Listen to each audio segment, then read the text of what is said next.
everybody, this is Dr. Mac from Energize Physical Therapy. So we'll be talking today about a series of topics all related to elderly conditions, like things that senior citizens may experience, ranging from falls, posture, everything of that sort. So I'll be going through a little bit of an outline about what's in store for us today.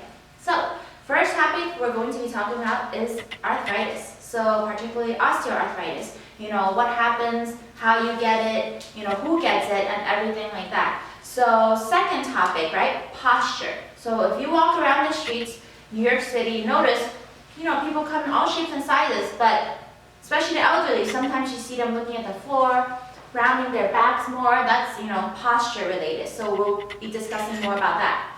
So number 3, we're going to be talking about is falls. So very important, especially in snowy weather, you know, condition changes, walking, if you're walking outside, falls is something that happens a lot throughout the year for seniors. So that's another topic that I thought was very important to address. And number 4, so we're going to be talking about assistive devices. So, you know, your typical cane, crutches, walker, rollator, you know, all those we're going to discuss, you know, how they're useful and, you know, when to use them, how to use them. So number 5 too, lastly, we're going to be talking about mostly joint replacement. So what happens if you have severe arthritis or very serious injury to the knee, you know, what a joint replacement is, you know, when you need it, why you need it. So those are just some of the topics we'll be talking about. So let's get into this one, topic number 1. So arthritis, right? A lot of people get it. So it's a very, very common condition that almost everybody gets as they age. So how they get it is another story, right? So first of all, there's basically 2 ways you can get it. The first way is through age. So as you get older, 45 and above, males or females, you know, you're going to get arthritis either way as you age. So arthritis means that you get inflammation in between the joints, in between the bones. So if you look at my hands, right, there's a lot of joints in your hands. So in between each bone connecting to the other bone, there's a joint space. And when you lose the fluid, when you lose the cartilage and the space in between the joints get thinner, that's when you get the arthritis. And number 2, main reason you get arthritis is from a serious injury. For example, like if you fell on your knees or fell on your elbow and you actually had a fracture, that's something called secondary arthritis. Now going back, primary arthritis is more so through age and you know, you just get it when you get older. Secondary arthritis usually happens when you have a fracture, like a broken bone or something of that sort, right? If you fall and you have a broken wrist or, you know, fall on your knees, you have broken knees, then later on you get arthritis from that, from the broken bones. Even though it's healed, you're likely to develop something, you know, called osteoarthritis also after fractures. So now let's talk a little bit about, you know, what happens. Like I mentioned before, right? Osteoarthritis happens when you lose joint space, when the disc space in between, there's cartilage, wears down, and then it gets less and less. And when you get severe arthritis, you get this, like, this is a knee, right? You get bone on bone. So the bone starts rubbing on the bone, and you get severe pain, you get, you know, all these symptoms that I'm going to talk about. So what kind of symptoms, right? So when you have, especially focusing on knee arthritis, what you have and what you get is usually, you know, stiffness, especially when you wake up in the morning, you feel, oh, it's very difficult to move, you know, and it's difficult to get up from the chair after you sit for a long time. So after you don't move for a long time, especially when you're sleeping, sitting, you get a lot of stiffness, like very hard, very, like, you just can't move as well. So that's one thing, right? Another thing is you get pain. Now, if I have arthritis in my elbow, the pain may not necessarily be at this one point, right? It could be around the joint. It could be in the back and the front. So arthritis is not really pain in one specific part of that joint. So it could be all around. It could be diffused. So you may get like achiness, soreness, and sometimes even sharp pain if you have that bone-on-bone arthritis. So those are just some of the symptoms, right? Another one, if you guys have noticed, okay, it's difficult bending the knee back, right? That's because you lose joint cartilage, so therefore you lose that range of motion that you used to have. So some of you may know you may not be able to bend all the way back, and it may be difficult, sitting, cross-leg, going up and down the stairs because you no longer have that range of motion. And especially with osteoarthritis, it's not a condition that can be cured per se, and it cannot really reverse itself. But then it gets worse and worse through time. So like through 10 years, through 15 years, 20 years, your bending may decrease and you may get less and less bending. So those are just some of the symptoms. And one thing, how you find out if you have arthritis, if you have some of those symptoms, you would go see your primary care physician or orthopedist, and what they will actually recommend sometimes is to take an x-ray. So an x-ray is good for showing if there's any fractures, any more like bone spurs you get, and arthritis will show. So here we'll have a picture of the knee and how it looks like an x-ray with arthritis and without arthritis. So you may notice that the joint space looks a lot less, right? Normally you have fairly good amount of space in between the joints, and with arthritis it really looks like this, nothing. So that's just one thing that you can use to tell if you have arthritis other than the symptoms and how you present. So next one we're going to talk about, I'll also talk about joint replacement, which is what happens if you have really bad arthritis and there's nothing else you can do about it. Then we'll talk about joint replacements, and there's a whole other topic and discussion we'll go in with that, and that's more complicated, from before, after, during, like the surgery, what happens and what to do. So all right, next topic we're going into posture. So if you look at me here, with the elderly, a lot of times you may notice more specific differences in how they walk, how they stand, how they sit, right? So it's very important. A lot of times when the elderly, when they don't move a lot, they have a sedentary lifestyle. They sit a lot on their favorite chair at home. They develop really bad, what they call bad posture. So you may notice, okay, you shrunk a few inches. That's normal, As you age, the bones, the vertebrae, they lose disc space and height because of loss of fluid. So naturally, from the arthritis, from age, you get less and less joint space. So you may even shrink 2-3 inches. That's still normal. And another thing is, if you lose that height, it could also be due to bad posture. So if you look at me now, I'm standing up nice and tall, right? And if you look at me like this, then I look shorter already, right? So this is me rounding my back. You see this? This is bad posture. So what happens from that? Usually from being in one position for too long. So not only applies to the elderly, but everybody else. But I'm going to focus on the elderly and seniors for now. So likely what happens, like after a fall especially, when you guys get really scared, really nervous, when you're walking outside, you tend to look at the floor, right? And you tend to be really careful with your steps. So what happens is that the more you look, you see how my head comes forward, I'm like rounding my back more. So they can often develop that posture based on how they're walking. And their neck becomes like this, and their back rounds more, and that can happen as a result of fear of falling.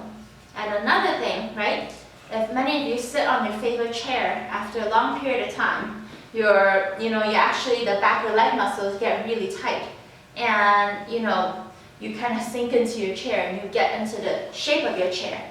So a really funny thing, after a while sitting on your favorite chair, you stand up, you actually look like your chair. So like my grandma, she sits on her favorite chair. I always tell her she looks like a cashew because when she stands up, she's like this. So that's something, to watch out for. And how many of you wash dishes? And when you wash dishes, you like to lean against the kitchen counter. That's another thing. When you lean against the kitchen counter, you tend to do this, right? All your weight is on the front of the counter, and you kind of develop this posture where you're like this. So that's another thing, right? To watch out for washing dishes. A tip I'm going to give you, don't lean on the sink. Stand up straight and don't lean too far forward. So you have to really watch for your posture, especially when you're doing things like washing dishes. Because through time, you can become like this.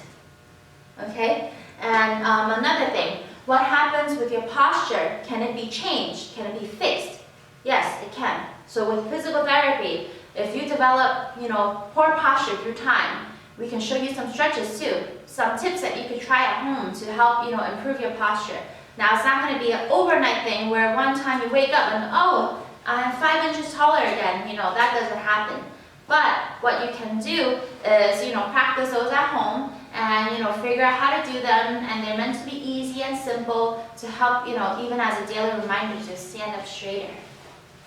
Okay, so we're going into our next topic now, the very, very important one, which is falls. So I'm going to give you a little bit of our statistics. So 1 out of 5, right, people that fall often results in a serious injury, such as a traumatic brain injury or broken bones. And also, 95% of those people that do fall, they usually fall sideways. And what happens is that when they fall sideways, they get a hip fracture. So that results either in a hip replacement or having a rod in the femur in your bone here, and that results from long physical therapy and recovery after that.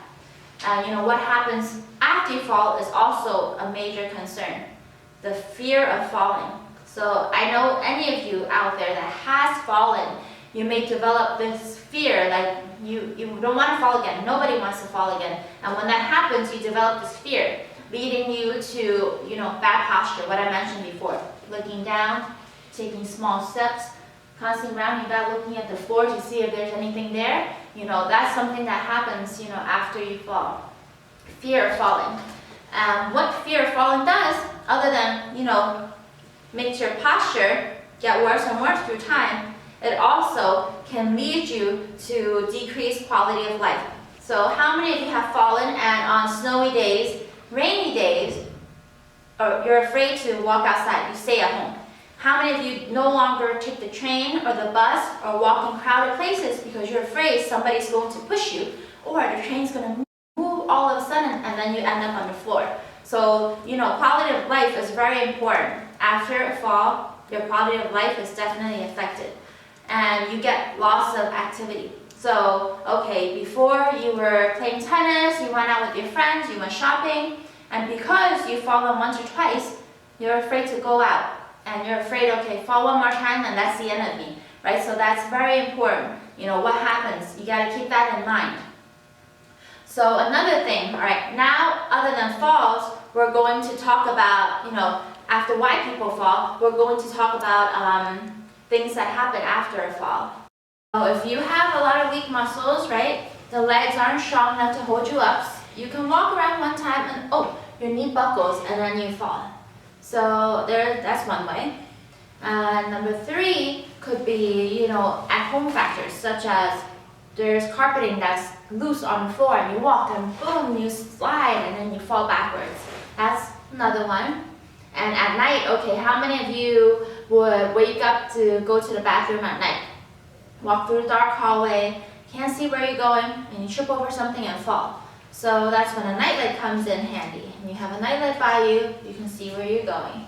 And also, a lot of clutter in the house. For those of you that love to hoard different objects, everything's all over the floor, books, cabinets, everything, magazines lying around, really big risk factor. So that's very important. Cleanliness and organization in the house. So if you have a lot of clutter, you're not looking where you're going, you end up on the floor. And there's other factors, okay, outside of the house now. Accidents, you can't prevent unless you're climbing up a ladder and reaching for something when you may lose your balance. That's risk-taking. That's, something that can cause falls, risk-taking. And accidents.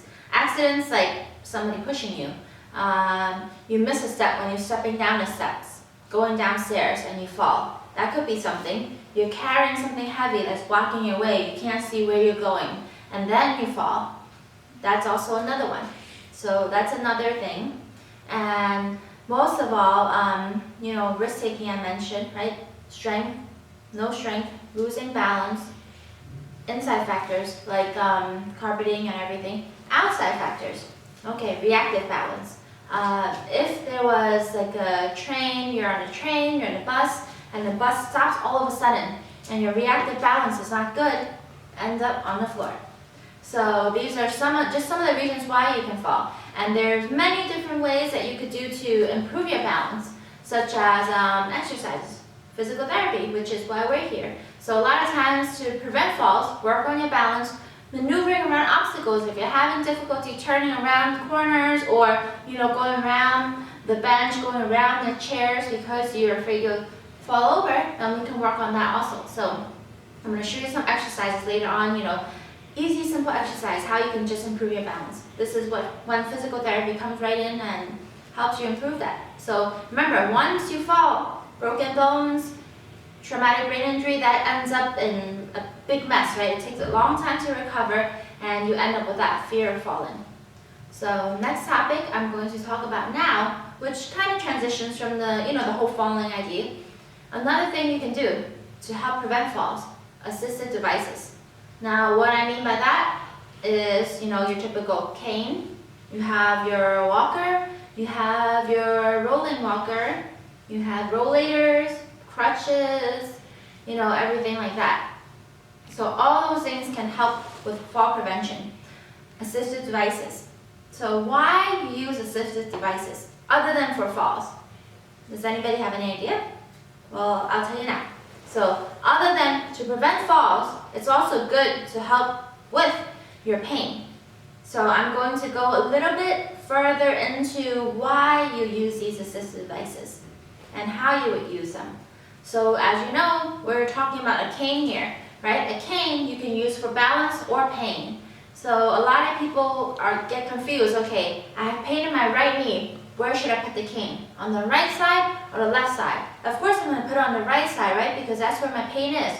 But no, you actually have to put it on the opposite side. So when you think about it logically, if you put the cane on the left side, you're having right knee pain. Actually, when you push down, you're offsetting some of the weight on the right knee. So you're not putting as much pressure, and it'll help with the pain. So that's the whole concept behind, the whole idea with the pain concept. Now, it's different for balance, right?